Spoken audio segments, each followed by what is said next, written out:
আসসালামু আলাইকুম, কেমন আছেন সবাই? আশা করি সবাই ভালো আছেন। আমি আপনাদের দোয়ায় অনেক অনেক ভালো আছি। কথায় আছে যশোরের যশ খেজুরের রস, তাই তো সকাল সকাল উঠে পড়লাম রস খাওয়ার জন্য। আর এখন বাজে ভোর 6টা।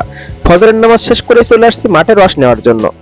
এগুলো হলো আমাদের খেজুর গাছ। আমি এবার বড় গাছে উঠতে পারি না, এই গাছটা ছোট আছে, তাই আমি এই গাছে এখন উঠবো, উঠে রস পাড়বো।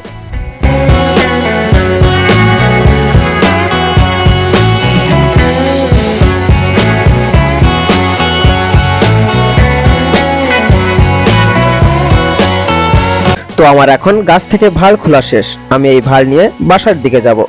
আমি এখন বাসার দিকে যাচ্ছি। বাসায় এসে রসটা ভাড় থেকে জগে ঢেলছি। এই রসটা এখন সেকনি দিয়ে সেকে নিতে হবে। আর আমি এখন গ্লাসে সেকনি দিয়ে রসটা সেকে নিচ্ছি।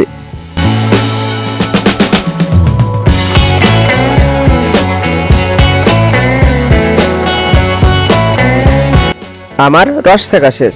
রসের গ্লাস থেকে সেকনি উঠিয়ে গিলাসে এখন মুড়ি দিয়ে দেব। আমি মুড়ি ছাড়া রস খেতে পারি না, তাই মুড়ি দিয়ে রস খাবো।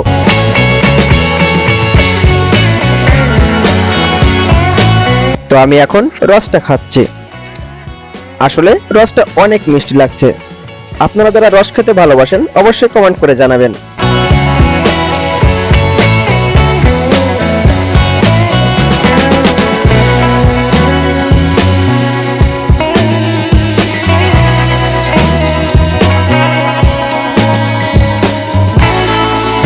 এদিকে দুই পিচ্চিও রস খাওয়ার কাজে ব্যস্ত। এরা তৃপ্তি সহকারে রসটা খাচ্ছে। এখনো যারা আমার ফেসবুক পেজটা ফলো করেননি তারা এখনই ফেসবুক পেজটা ফলো করে দিন। তো সবাই ভালো থাকুন, সুস্থ থাকুন। দেখা হবে পরবর্তী কোনো ভিডিওতে। আল্লাহ হাফেজ।